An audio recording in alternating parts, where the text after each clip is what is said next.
When the first group of captured Japanese women were marched through an American supply depot in 1945, they froze in disbelief, not at the weapons, the food, or the trucks, but at the sight of American women in uniform working side by side with men. When the trucks stopped and the prisoners were ordered to disembark, the women of the Imperial Japanese Army's nursing corps expected to see the same sights they had always known in captivity: grim-faced guards, endless fences, watchtowers, and the hard masculine world of war. What they did not expect, what none of them had ever even imagined possible, was to see women in uniform standing shoulder to shoulder with men, laughing with them, giving orders, and being obeyed without hesitation. At first, they thought it was some kind of trick. The POWs stumbled off the trucks in their ragged uniforms, eyes hollow from malnutrition, and froze as an American jeep rumbled past. Behind the wheel was not a male soldier, but a young woman, her cap tilted casually, her hands steady on the steering wheel. Next to her sat another woman, a corporal judging by her insignia, chewing gum as if war were just another inconvenience in her day. The prisoners stared, their mouths slightly open. In Japan, a woman who dared sit behind the wheel of such a vehicle, let alone drive it through a military compound, would have been treated as an object of ridicule, or worse, scandal. Here, it was normal. One nurse, barely 20, whispered under her breath, "Onna, kuruma o unten shitiru." A woman is driving. Another nudged her, as if to quiet the words, but the shock was written across every face. The silence among them was almost painful, broken only by the clatter of boots and the hum of American engines. Inside the supply depot, the vision grew more impossible. Rows of desks were manned not only by soldiers, but by women in pressed khaki skirts and tailored jackets, their hair pinned neatly beneath caps. They typed reports, stamped documents, and spoke briskly into telephones with a confidence that jarred the Japanese prisoners like a slap. One woman leaned across a desk and pointed out instructions to a male private. He nodded and hurried off to complete her orders without question. The POW's eyes followed him in disbelief. In their world, authority flowed in one direction only. For a man to obey a woman in public, in uniform, in war, this was something outside the boundaries of reason. Whispers ran through the group, sharp, fearful, and astonished. They work with men? They give them orders. How can men allow this?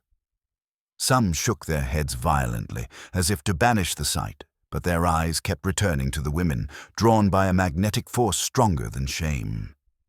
One prisoner later wrote in her diary that she felt as though she had glimpsed another universe. "We were taught that the enemy women were weak, dishonorable, and corrupt. But when I saw them standing beside men, unafraid, unashamed, and respected, I felt my heart tremble. It was as if I had been lied to my entire life." The guards balked at them to move along, but the shock could not be shaken off so easily. The prisoners walked in stunned silence, their footsteps heavy, their thoughts heavier still.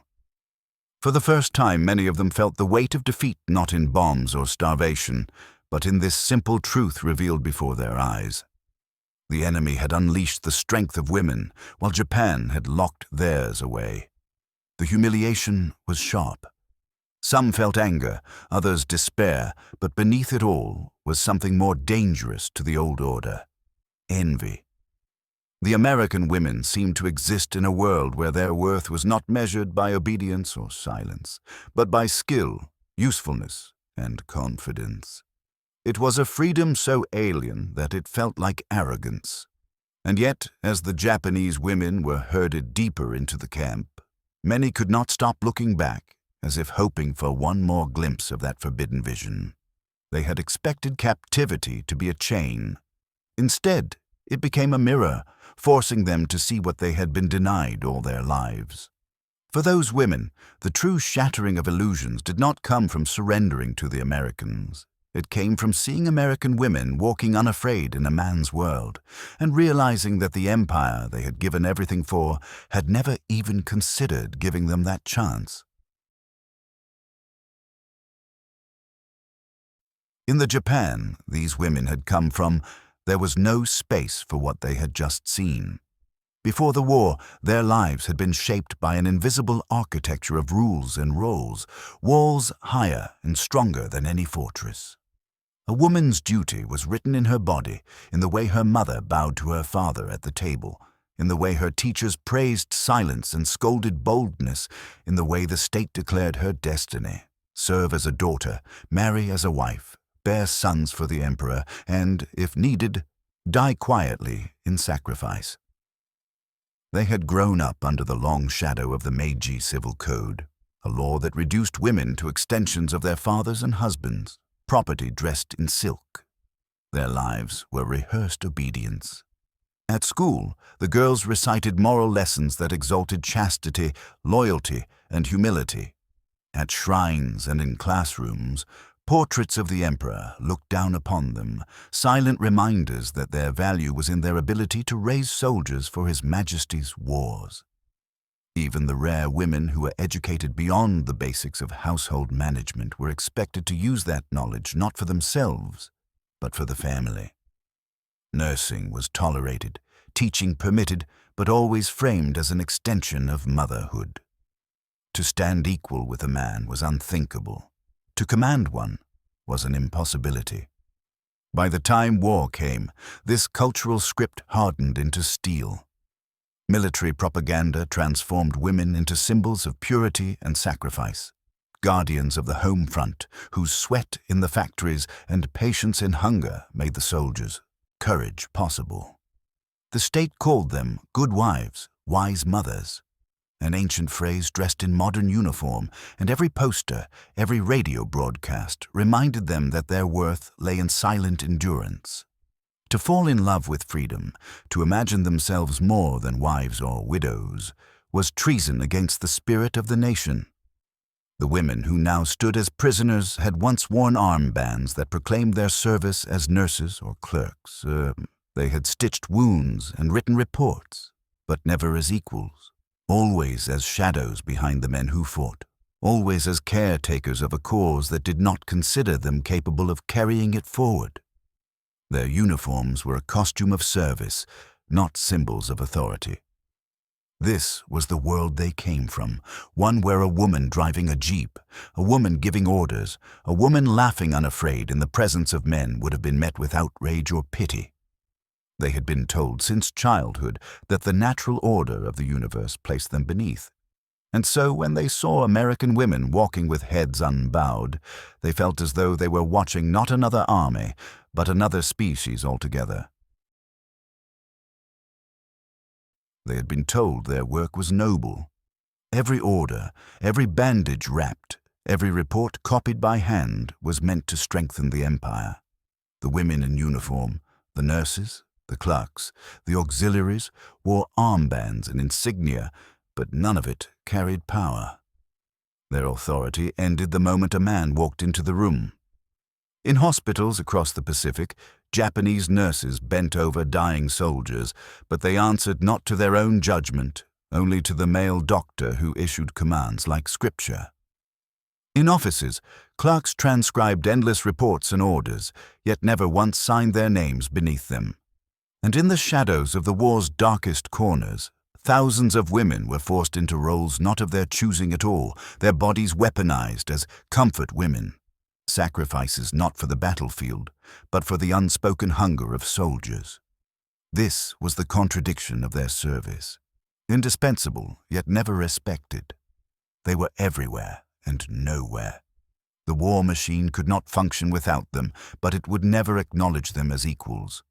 They carried stretchers through mud, soothed fevered brows, and fed the wounded in underground bunkers, but when medals were handed out, their hands were empty. They worked until their skin cracked and their lungs filled with smoke in munitions factories, yet when speeches praised the courage of the nation, their names were not spoken.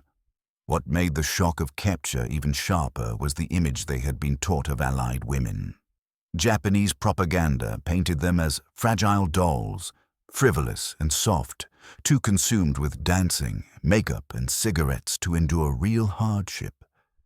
These enemy women, they were told, would collapse without the protection of their men. They were weak, decadent, unfit to stand in the shadow of the Japanese ideal of the pure wife and selfless mother. And yet, in captivity, the lie was exposed in cruel daylight.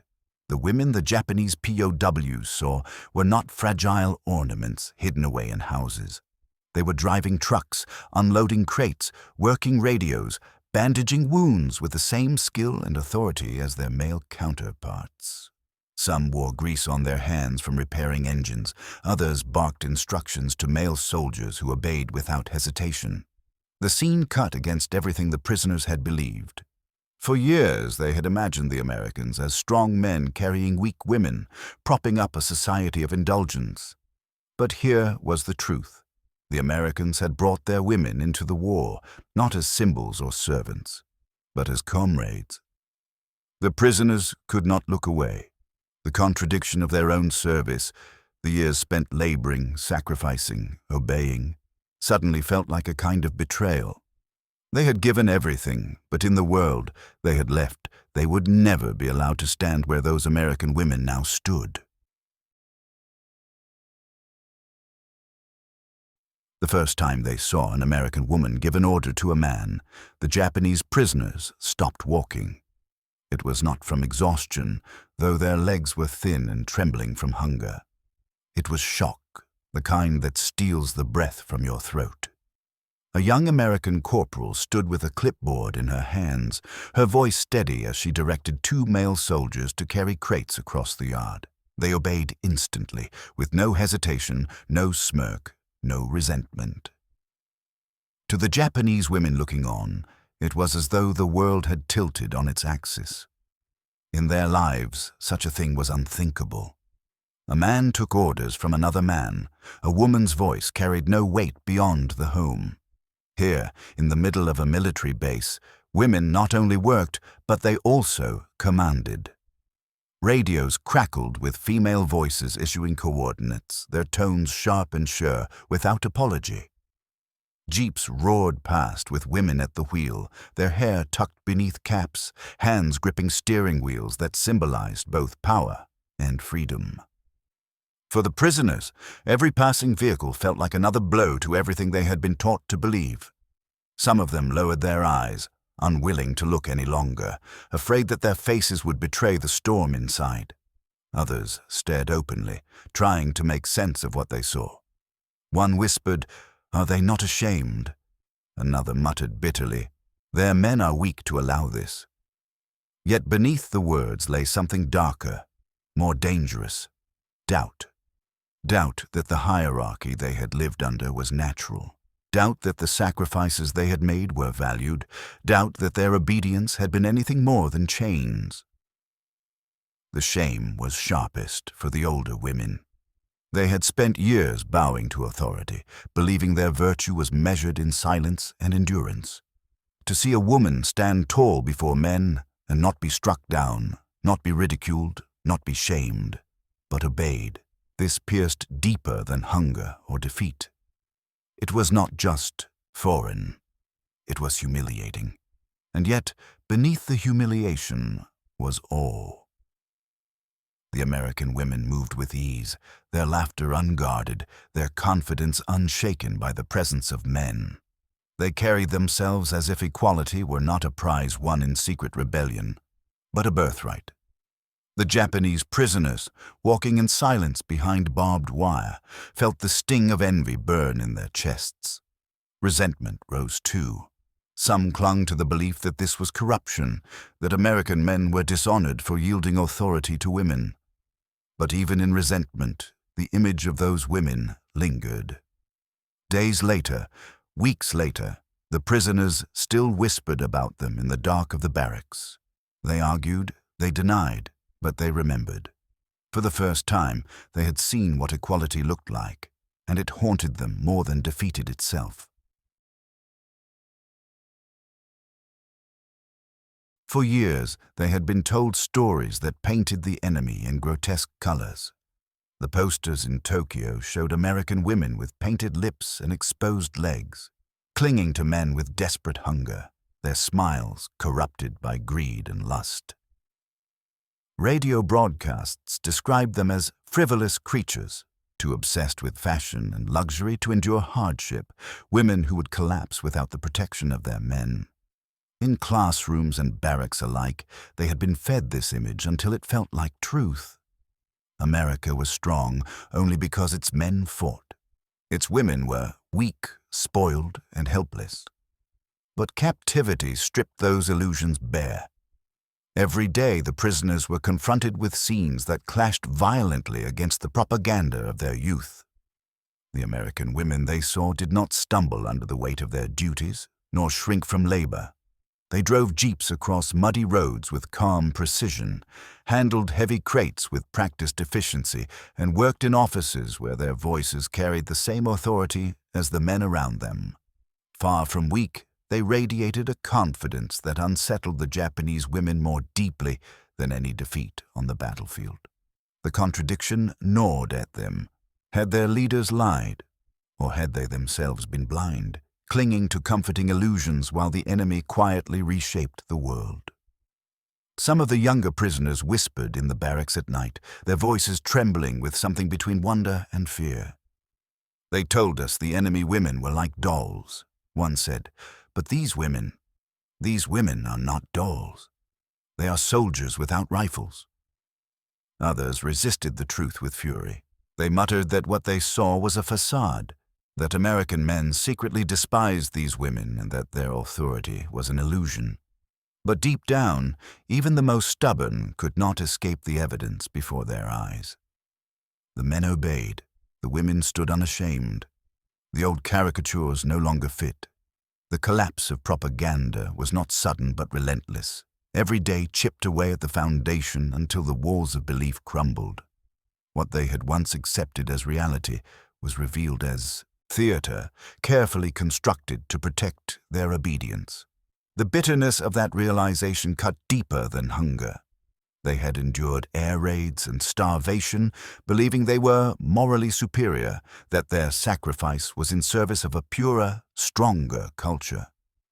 Now they saw that strength could wear a woman's face, laugh in a woman's voice, and drive a jeep past the barbed wire without apology. The most dangerous weapon the Americans wielded was not the rifle or the bomb. It was truth, revealed in ordinary scenes of women working freely. For the prisoners, that truth was more terrifying than captivity. It meant that the world they had believed in had already died before they lost the war, and they had been the last to know. It was not spoken of in daylight, not where guards could hear, but the humiliation settled over them like a fog that would not lift. Every time they saw an American woman step into a jeep, or stride through camp with a file under her arm, or laugh openly in the company of men, the prisoners felt the sting of something they could not name aloud. For the Japanese officers who oversaw them, the sting was sharper still. They had preached loyalty, obedience, and the sacred duty of womanhood, only to watch their own words collapse under the weight of a truth that even they could not deny. One officer tried to explain it away one evening, standing stiffly before a group of women in a makeshift barracks. He told them that American women only acted this way because their men were weak, because the enemy lacked the discipline and strength of Japan. He said that true virtue belonged to the Japanese woman, who was modest, silent, and pure. But even as he spoke, his eyes betrayed uneasy, as though he could feel the cracks in his own argument widening. The women listened without protest, but in their hearts, many no longer believed him. The words felt hollow now, like paper screens that tore at the first touch. In the silence of the nights that followed, some of the prisoners whispered their bitterness to one another. One young nurse, only 19, said quietly that she felt betrayed, that she had spent her youth being told she could serve only through obedience, only through sacrifice, only through being less. "They told us we were flowers to decorate the garden of the nation," she murmured. "But here I see women who are the garden itself. Another, older, who had left children behind in Japan, admitted that she felt not just shame, but grief. She had believed her suffering would mean something, that her obedience was noble. Now, seeing the enemy women respected and trusted, she realized her suffering had been demanded not out of necessity, but out of a cruelty disguised as tradition. The humiliation was not just personal, it was national. These women carried the weight of a society that had bound them so tightly they had never dreamed of more, only to discover in defeat that the enemy had already given their women freedoms Japan would not. They felt as if their dignity had been stolen twice, first by the war, and then by the revelation that their chains had never been necessary at all. What hurt most was that there was no one to answer the question burning in their hearts. Why? Why had their sacrifices been demanded in silence while American women were allowed to stand tall? No officer, no commander, no emperor could explain it now. The humiliation was silent because it could not be voiced without breaking everything they had once believed. And so it lingered, unspoken but heavy, pressing on their chests with every glimpse of an American woman walking freely past barbed wire. They would not admit it aloud, not then, not when the eyes of officers and fellow prisoners still burned with the weight of tradition. But in the stillness of night, when the camp grew quiet and only the rustle of insects filled the air, some of the younger women whispered what they dared not say in daylight. They were envious. The feeling shamed them, yet it pulsed through their veins stronger with every passing day. They had grown up being told their worth was measured in silence and endurance. Yet here, in the very heart of captivity, they saw another way of being.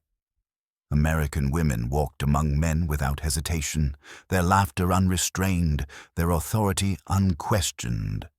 They wore uniforms that fit them like armor, not costumes, and they carried themselves as though they belonged to the world, not to the shadows of it. For the young Japanese prisoners, it was like staring at a forbidden mirror. One 19-year-old nurse kept a small hidden notebook beneath the floorboards of the barracks. In it, she wrote of the first time she saw an American woman climb into a truck and wave to a group of soldiers, who waved back without mockery or disdain. She looked like the sun itself, the girl scribbled, not because she was beautiful, but because she was free. I wanted to know what it felt like to walk like that, to laugh like that, to be seen. Years later, that diary would be found, its fragile pages stained with damp, a secret testimony of a longing she could never confess in life. Another woman, slightly older, confided to a friend that watching American women give orders filled her not only with humiliation, but with desire. "If only I had been born there," she whispered, "I might have been allowed to use my hands and my mind, not just my obedience." The friend shushed her, terrified that such words might be overheard, but the seed had been planted. Envy burned quietly, dangerously. It was not the envy of possessions or wealth, but of possibility. The prisoners longed for a life they had never been allowed to imagine before, a life where their voices mattered, where laughter was not a transgression, where a woman could stand before men without lowering her eyes. They envied the very thing they had been told to despise: freedom. The war had already broken. Their nation, but in captivity, another fracture opened within them. They began to understand that even if Japan survived, even if somehow victory had been theirs, they would have remained bound. And so their longing became a quiet rebellion, carried in diaries, in whispers, in secret dreams of a life that had been denied to them since birth.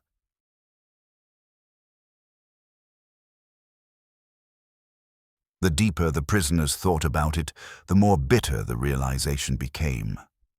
Japan had chained half its population with tradition and pride, then marched into a war that demanded every ounce of strength a nation could muster.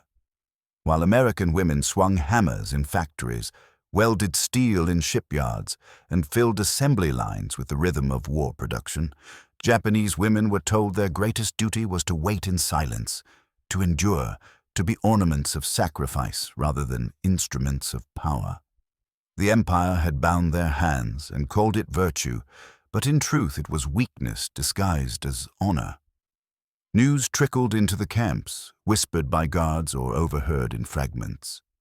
The Americans had something called Rosie the Riveter, a symbol of women stepping into roles once reserved for men. Their women filled the factories when men went to fight, keeping the gears of industry turning without pause. Others had joined the waves, the women accepted for volunteer emergency service, working in intelligence, communications, logistics. Still others wore the uniforms of the WW2, the Women's Army Corps, serving in every theater of the war, some even stationed dangerously close to combat. And of course, there were the nurses, not hidden away in safety, but flown into battle zones, tending to the wounded under fire. The Japanese women had none of this. They could sew uniforms and roll bandages, prepare rice balls for departing soldiers, or serve tea in offices where decisions were made by men. In rare cases, they worked in factories, but even then, the state spoke of them not as workers, but as mothers of the nation, performing temporary duty until their wombs were required again. They were allowed to sacrifice, but never to stand. The blind spot was vast and devastating. In barracks and offices across Japan, millions of women were capable, intelligent, and eager to serve, but the rigid walls of gender barred them from the nation's most desperate struggle. America had doubled its strength by unleashing its women. Japan had halved its own by refusing to see them. For the prisoners, the contrast was humiliating, because they lived it each day. They saw American women issuing orders with authority, working seamlessly beside men, their presence treated as normal, not scandalous. They saw a society where gender was not erased, but where necessity had broken the old barriers, where survival demanded that everyone take their place in the fight. The realization cut to the bone. Their own nation had never trusted them. Japan had trained its women to be silent, while the world changed without them, and when defeat came, it was not only the loss of cities or armies, it was the bitter knowledge that they had been shackled while their enemy had been set free. Defeat crept into their bones long before the war officially ended. It was not the loss of territory alone, nor the endless hunger gnawing at their bellies, but the quiet, unbearable realization that Japan had been broken in more ways than one. For the women behind the wire, the lessons of defeat were written not only in bombed-out cities or shattered armies, but in the very fabric of society they had carried with them into captivity. They had been raised to believe that Japan's strength lay in its traditions, in obedience, in purity of purpose. Men fought, women endured. That was the sacred division. But as the war dragged on, the cracks in that doctrine widened until they were impossible to ignore. The Americans had shown them that strength was not bound to one gender, that progress could be forged by those who dared to tear down old walls. Japan, blind and rigid, had chained itself to an idea of the past while fighting a war of the future. The prisoners spoke of it in fragments, never fully allowed, but the thought haunted them. If Japan had trusted its women, if it had harnessed their intelligence, their skill, their energy, would the war have ended differently? They had seen American women in uniforms, in trucks, in offices where decisions were made. They had seen how those women gave orders, how their words carried weight, how their presence doubled the strength of their nation. And then they thought of themselves, trained to stitch wounds, to copy reports, to feed men who called them fragile while demanding their sacrifice. The comparison was unbearable. It was not just military defeat they felt, it was cultural collapse, a betrayal by the very traditions they had once held as sacred. They could no longer pretend that silence was strength, that endurance was enough. In captivity, they saw clearly what had been hidden at home. that Japan had marched into the modern world carrying the armor of an ancient order, and that armor had turned to chains. The lesson stung because it was irreversible. Cities could be rebuilt, armies could be trained again, but the knowledge that their society had wasted half its strength could never be unlearned. The shame of losing the war was heavy, but heavier still was the awareness that the loss had been avoidable, that victory had been sacrificed at the altar of tradition. For those women, the war ended not only with surrender, but with revelation. They had seen what equality looked like, and they understood, painfully, that Japan's true defeat was not on the battlefield, but in its refusal to let go of the past. When the war ended and the camps opened, the women who returned to Japan carried with them more than the scars of hunger and the memory of defeat. They carried questions that would never leave them. For many, the hardest part was not walking back into the ruins of their homeland, nor the whispers that followed them as survivors of captivity, but the silence that greeted their new understanding. They had seen something in the enemy's world that Japan had never allowed them to imagine, and now they could not forget it. Tokyo lay in ashes, families torn apart, cities flattened into endless stretches of rubble. Yet amid the ruins, American women still appeared. Secretaries, nurses, even soldiers in occupation forces, moving with the same confidence the prisoners had first witnessed behind barbed wire. To the returning women, the contrast was as sharp as ever. Japanese widows picked through debris with their children clinging to their sleeves, their faces hidden behind shame and exhaustion, while American women carried clipboards through the wreckage, spoke English into radios, and worked alongside their male counterparts without hesitation. It was like living in 2 centuries at once, the old world and the new colliding in the streets of defeated Japan. Some of the former POWs tried to bury what they had seen. They married as they were told, bore children, and folded themselves back into the life expected of them. Yet in quiet moments, the memory returned like a ghost, the sight of women giving orders, women laughing without shame, women treated not as shadows, but as equals. Others could not stay silent. They joined the first fragile movements for reform, became teachers in schools reshaped by new constitutions, whispered to younger girls that they should expect more from life than obedience. A few dared to write their experiences into diaries and memoirs, small rebellions committed to paper, seeds of a future they might never live to see. The irony was bitter. In captivity, they had glimpsed freedom, not in escape from chains, but in the ordinary power of women living without them. That was the wound that never healed. They had been told all their lives that the enemy's women were decadent, weak, corrupt. Yet it was those women who had shown them what strength could look like. The chains of imprisonment had been bearable. What haunted them was the memory of those women walking freely past the wire. For the rest of their lives, many carried that echo. The true shock of captivity had not been defeating, nor the humiliation of surrender, but the unbearable knowledge that freedom was possible, and that it had taken defeat to reveal it. They returned to Japan changed, carrying a vision of a world their nation had refused to give them, and in that vision lay the most painful truth of all, that the enemy's greatest weapon had not been guns or bombs, but the simple, devastating power of showing them what life could have been.